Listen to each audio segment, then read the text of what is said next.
హర్యానా రాష్ట్ర ప్రభుత్వం ముఖ్యమంత్రి నయాబ్ సింగ్ ఒక కీలక నిర్ణయం తీసుకున్నారు. ఎందుకంటే రైతులు మళ్ళీ సిద్ధం అవుతున్నారు. మనం కొన్ని రోజుల నుంచి చూస్తున్నాం. రాహుల్ గాంధీని కలిశారు.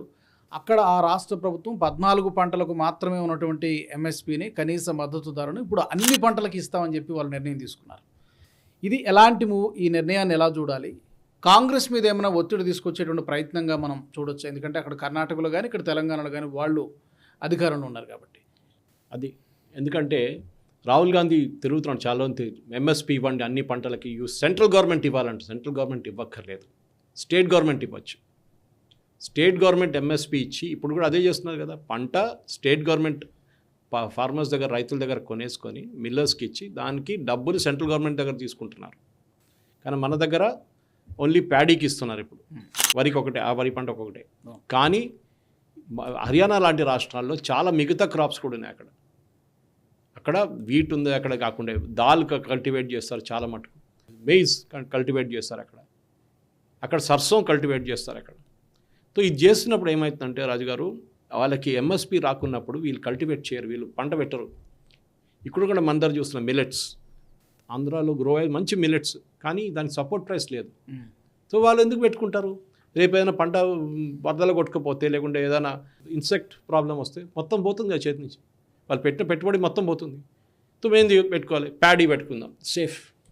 ఎందుకంటే ఇక్కడ ఉన్న గవర్నమెంట్కి అదే కావాలి, 90% అదే నడుస్తుంది. కానీ డైవర్సిఫికేషన్, క్యాష్ క్రాప్స్కి వెళ్ళాలని చెప్పి ఇప్పటి నుంచో చెప్తున్నారు. స్వామినాథన్ కమిషన్ చెప్పారు, అందరు చెప్పారు ఇది, దట్ క్యాష్ క్రాప్స్కి వెళ్ళండి. ప్యాడీ మీద ప్యాడీ నీళ్ళు చాలా గుంజుకుంటుంది, మన దగ్గర ఎక్సెస్ ప్రొడక్షన్ ఉంది, షుగర్ కేన్ కూడా ఎక్సెస్ ప్రొడక్షన్ ఉంది మన దగ్గర. So we have to diversify. Andhra వైపు చూడండి, ఇప్పుడు వాళ్ళు పామ్ ఆయిల్ మొదలు పెట్టారు. ఆల్మోస్ట్ 5, అది ఒక చెట్టుగా రావడానికి 5-6 సంవత్సరాలు పడుతుంది, కానీ మొదలు పెట్టారు అట్లీస్ట్ వాళ్ళు. పామ్ ఆయిల్ మనం మలేషియా నుంచి ఇంపోర్ట్ చేస్తున్నాం, దానికి ఇంపోర్ట్ సబ్స్టిట్యూషన్ అయిపోతుంది. దాల్ మనం ఇప్పుడు కూడా మొజాంబిక్ దగ్గర నుంచి కొంటున్నాం, చాలా మటుకు ఆఫ్రికన్ స్టేట్స్ నుంచి కొంటున్నాం, కంట్రీస్ నుంచి కొంటున్నాం. అది మనం ఇక్కడ పండించవచ్చు. తువర్ దాల్, దానికి సపోర్ట్ ప్రైస్ చాలా ఇంపార్టెంట్. అది ఎందుకంటే ఎందుకు పెట్టుకుంటాడు. సో ఇట్లాంటిది అన్నిటికీ ఇచ్చారని హర్యానా గవర్నమెంట్ ఇప్పుడు చేశారు. ఇప్పుడు రాహుల్ గాంధీ దగ్గర అడగాల్సిన ప్రశ్న, తెలంగాణలో ఇది ఎందుకు చేయట్లేదు? మీరు సెంట్రల్ గవర్నమెంట్ చేయాలంటే అక్కడ హర్యానా గవర్నమెంట్ చూపించారు ఎట్లా చేయాలని. మీరు కూడా ఇక్కడున్న బీజేపీ నేతలు, ఇక్కడున్న మిగతా ఆపోజిషన్ పార్టీ బీఆర్ఎస్ కానీ ఏమైనా ప్రశ్నించాలి రేవంత్ రెడ్డి గవర్నమెంట్కి. రేపటి నుంచి అన్ని పంటలకి, ఇక్కడ ఏ పంట పండిస్తారో అన్నిటికీ మేము ఎంఎస్పీ ఇస్తామని చెప్పి ప్రకటించాల్సిందే. కర్ణాటక కూడా చేయాల్సిందే. అక్కడ హర్యానా చేయగలిగితే మీరు కూడా చేయాలి. ఈవెన్ బీజేపీ గవర్నమెంట్స్ కూడా చేయాలి. ఎందుకు చేయకూడదు? వాళ్ళ దగ్గర రెవెన్యూ ఉంటే, మీరు అన్నీ ఫ్రీ ఇచ్చుకుంటా మీరు మంచిగా నడిపిస్తే, రాష్ట్రం నడిపిస్తే మీద డబ్బులు ఉంటుంది. మీరు ఫ్రీగా ఇచ్చి అన్నీ ఫ్రీగా ఇచ్చుకుంటూ పోతే, ఢిల్లీ హైకోర్టు చెప్పినట్లు మొన్న వాడు ఎలక్ట్రిసిటీ బోర్డుకి చెప్పారు, మీ ధర ఏమిటండి, ఏముంటుంది మీ ధర, మున్సిపల్ కార్పొరేషన్ ధర చెప్పారు. మీరు అన్నీ ఫ్రీ ఇచ్చుకుంటూ పోతే మీరు ట్యాక్స్ రెవెన్యూ ఎక్కడ ఉంది? మీరు ఎట్లా ఆపుతారు ఈ వరదల్ని? ఐఏఎస్ ఇన్స్టిట్యూట్లో 3 చనిపోయిన తర్వాత అడిగారు ఈ ప్రశ్న ఢిల్లీలో. సో ఇక్కడ కూడా the opposition parties here should put pressure and demand. ఆంధ్రాలో, తెలంగాణలో ఉన్న ఏ రైతుకైనా అన్ని పంటలకి ఎంఎస్పీ ఇవ్వాల్సిందే. ఇప్పుడు వాళ్ళు ఇచ్చిన 14 నుంచి 30 అంటున్నారు. అన్ని 30 పంటలకు మీరు ఎంఎస్పీ ఇవ్వండి. That is compulsory. అది చేసిన తర్వాత రాహుల్ గాంధీ తర్వాత వచ్చి మాట్లాడమని చెప్పండి, అంతే. ఓకే. ఇప్పుడు ఈ మూవ్కి వాళ్ళ కాంగ్రెస్ రియాక్షన్ ఎలా ఉంటుందో చూడాలి. దీనికి ఏం సాగు చెప్తారు?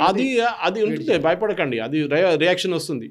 హర్యానా చాలా చిన్న రాష్ట్రం, మాది ఇంత పెద్ద రాష్ట్రం అంటారు. కానీ హర్యానా పంటల మీద వాళ్ళది ఎక్కువ. పంజాబ్ లాంటి అది రాష్ట్రం, అది పంజాబ్ లాంటి. అక్కడ వాళ్ళు they are dependent totally on agriculture అక్కడ. సో డెఫినెట్ ఇప్పుడు కొంచెం మోడర్నైజేషన్ వచ్చి కొన్ని ఫ్యాక్టరీస్ అని వస్తున్నాయి, కానీ గురుగాం వైపు అని. కానీ మోస్ట్లీ దేవర్ అగ్రికల్చర్ డ్రివన్. సరే, దాంట్లో పాలిటిక్స్ ఉంది, లేదని చెప్పట్లేదు.